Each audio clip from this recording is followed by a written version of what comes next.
Las 7 escrituras bíblicas que nadie se atreve a leer en voz alta. ¿Crees que ya lo sabes todo sobre la Biblia? ¿Piensas que cada domingo escuchas lo esencial desde el púlpito? Entonces prepárate, porque las siguientes escrituras podrían cambiar para siempre la manera en que ves el llamado libro sagrado. Desde castigos brutales hasta mandatos que contradicen nuestra noción moderna de justicia, estas 7 escrituras que rara vez se leen en la iglesia pueden parecer tan incómodas que hasta los pastores las evitan. Pero hoy, vamos a enfrentarlas cara a cara. Empezamos con la número 7. 7. Los esclavos deben obedecer, incluso a los amos crueles. Uno de los pasajes más chocantes del Nuevo Testamento aparece en la primera carta de Pedro 2 y 18. Y no se trata de una metáfora. Criados, estad sujetos con todo temor a vuestros amos, no solamente a los buenos y afables, sino también a los difíciles de soportar. En versiones modernas, la palabra criados se traduce directamente como esclavos, intensificando el impacto del texto. Este versículo no condena la esclavitud. Al contrario, la legitima y ordena obediencia incluso ante la crueldad. Durante siglos, ha sido usado para justificar sistemas de opresión y explotación, incluyendo la esclavitud sexual. Pero, ¿es esto compatible con el mensaje de amor y libertad que muchos creen encontrar en el Evangelio?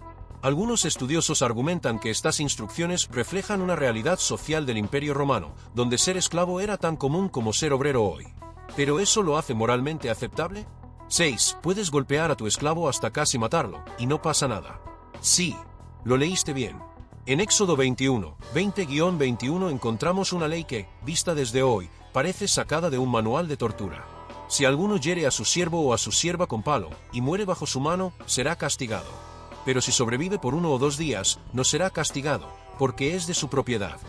¿La razón para no castigar al agresor? Simple. El esclavo es su dinero, su propiedad. La vida humana, en este caso, tiene un precio. Literalmente. Este versículo revela cómo, en ciertos contextos bíblicos, la dignidad humana no era un derecho universal. Lo que hoy nos escandaliza, antes era parte de la ley religiosa. ¿Deberíamos entonces seguir considerando todo lo que está en la Biblia como moralmente obligatorio? 5. Si una mujer no es virgen el día de su boda, la matan. Deuteronomio 22, 20-21 nos presenta uno de los textos más brutales dirigidos a las mujeres. Pero si resultare ser verdad que la joven no era virgen, entonces la sacarán a la puerta de la casa de su padre, y los hombres de su ciudad la apedrearán hasta que muera. No hay margen para el error ni para el perdón. La pérdida de virginidad fuera del matrimonio es castigada con la muerte. ¿Y el hombre? Ni se menciona. Este texto no solo castiga la conducta sexual, sino que convierte el cuerpo de la mujer en símbolo de honra familiar. Una honra que, al mancharse, merece sangre. ¿Es esta la justicia que aún queremos asociar con la voluntad divina? 4. Si una mujer es violada en la ciudad, pero no grita, también la matan. Seguimos en Deuteronomio. Esta vez en el capítulo 22, versos 23 a 24. Si hay una joven virgen desposada, y un hombre la halla en la ciudad y se acuesta con ella, los llevaréis a ambos a la puerta de la ciudad, y los apedrearéis. ¿Por qué también a ella? Porque no gritó.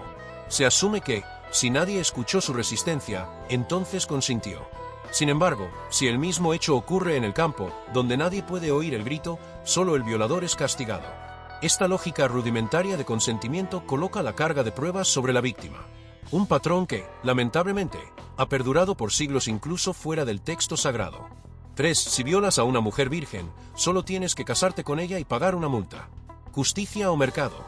Según Deuteronomio 22, 28-29, si un hombre violaba a una joven virgen no comprometida, debía pagar 50 piezas de plata al padre y casarse con la víctima, sin posibilidad de divorcio. Porque la humilló, no podrá despedirla en todos sus días. Este texto no habla de la voluntad de la mujer. No menciona si ella desea ese matrimonio forzado. La violación es tratada como un agravio económico al padre de la joven. En otras palabras, el cuerpo femenino es propiedad familiar, y el precio por violarlo es una dote. ¿Cuántas veces has oído este versículo citado en sermones? Probablemente nunca. Y con razón. 2. Los hombres castrados o con genitales mutilados no pueden entrar en la asamblea de Dios. Parece surreal, pero está en Deuteronomio 23, 1. No entrará en la congregación del Señor el que tenga los testículos dañados o el miembro viril mutilado. Esta ley excluye a hombres con ciertas condiciones físicas del culto religioso.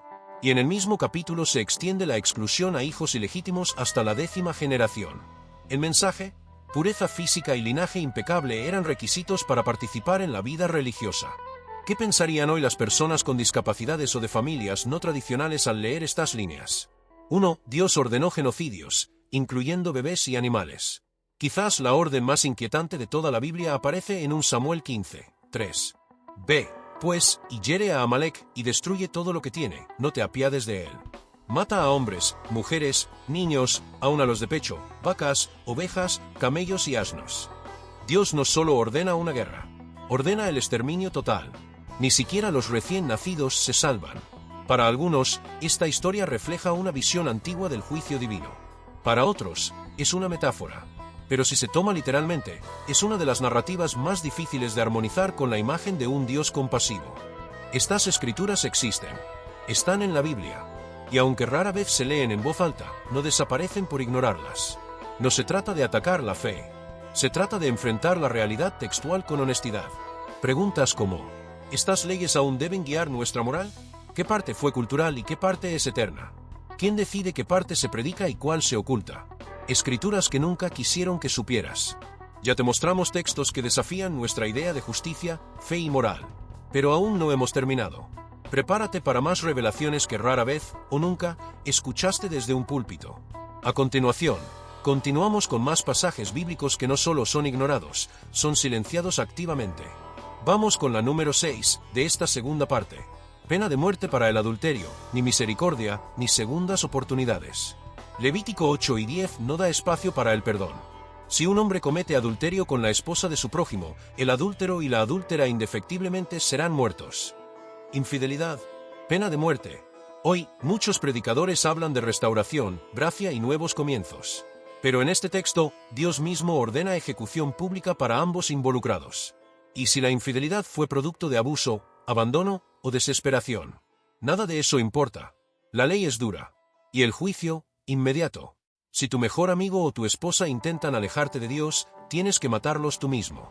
Deuteronomio 13, 6-10 es uno de los textos más extremos de toda la Biblia. Si tu hermano, tu hijo, tu esposa o tu amigo te incitan a servir a otros dioses, no les escuches ni les perdones. Mátenlos. Y tu mano será la primera en ejecutarles. ¿Tu esposa te sugiere otra creencia? ¿Tu hijo menciona otra fe? Debes apedrearlos. Tú, con tus propias manos. Este nivel de fanatismo religioso es difícil de aceptar incluso para creyentes fervientes. Pero ahí está, en el texto. No como sugerencia, sino como mandato. ¿Qué haces con una instrucción como esa? Dios mandó matar pueblos enteros, bebés incluidos. Ya lo mencionamos brevemente antes. Pero el concepto del herem, o destrucción total ordenada por Dios, aparece varias veces. En Josué 6, por ejemplo, tras la caída de Jericó.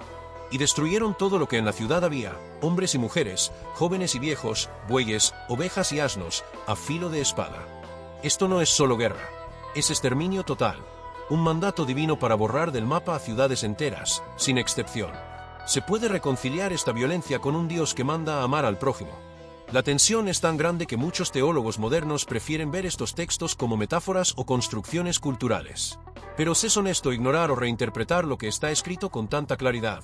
Un hombre sin testículos o pene no puede participar del culto. Ya vimos este verso en la primera parte, pero vale profundizar en su mensaje. No entrará en la congregación del Señor el que tenga los testículos magullados o el miembro viril cortado. Deut. 23:1. ¿Imaginas una iglesia hoy revisando las condiciones genitales de sus fieles antes de permitirles entrar? En el contexto bíblico antiguo, esto era parte de un ideal de pureza corporal. Pero también revela cómo la religión puede convertirse en una estructura de exclusión para los cuerpos que no encajan en ciertos estándares. ¿Cómo aplicar este tipo de normas hoy sin caer en discriminación abierta? Si tu hijo es rebelde, puedes llevarlo para ser apedreado por los ancianos del pueblo. Deuteronomio 21, 18-21 ofrece una solución radical para adolescentes rebeldes. Si un hijo es contumaz y rebelde, no obedeciendo a su padre ni a su madre, lo tomarán y lo llevarán a los ancianos, y todo el pueblo lo apedreará y morirá. No se habla de crímenes violentos, solo desobediencia. ¿Imaginas aplicar esto hoy? Seríamos testigos de masacres juveniles. Este pasaje pone en evidencia hasta qué punto la autoridad parental y religiosa era absoluta. Y plantea la pregunta clave: ¿cuál es el límite entre disciplina y tiranía? Relaciones homosexuales, pena de muerte. El texto más citado, pero también el más tergiversado, aparece en Levítico 8 y 13. Si alguno se acuesta con un hombre como con mujer, ambos han hecho abominación, han de morir. Muchos lo usan como bandera para condenar, pero omiten que está en la misma lista de leyes que prohíben. Comer mariscos, usar ropa con mezclas de lino y lana, tocar cadáveres, cortarse el cabello de ciertas formas. ¿Por qué unas leyes se ignoran y otras se defienden con pasión? ¿Por qué nadie apedrea a los que comen camarones, pero sí condenan al homosexual? La doble moral en la aplicación de estas leyes levíticas es evidente. Y la omisión de estos detalles en muchas iglesias también lo es. Estas escrituras no se inventaron. Están ahí, y fueron leídas, memorizadas, obedecidas y usadas por siglos para gobernar, castigar y oprimir. Algunas preguntas que ya no podemos ignorar. ¿La Biblia es palabra eterna o espejo de su tiempo? ¿Seguimos todo lo que dice o seleccionamos lo que nos conviene? ¿Cuántas injusticias se han cometido en nombre de Dios citando estos textos? No se trata de destruir la fe. Se trata de fortalecerla con honestidad, conciencia y responsabilidad. El verdadero Dios no necesita esconder textos para ser amado. Y una fe madura no teme hacer preguntas difíciles. Teme quedarse en la ignorancia. Si llegaste hasta aquí, estás entre los que se atreven a pensar, a cuestionar y a mirar la Biblia con ojos abiertos. Comparte este mensaje con alguien que creas que necesita despertar. Y recuerda, no todo lo que brilla en la religión viene del cielo. A veces, es solo tradición, disfrazada de verdad.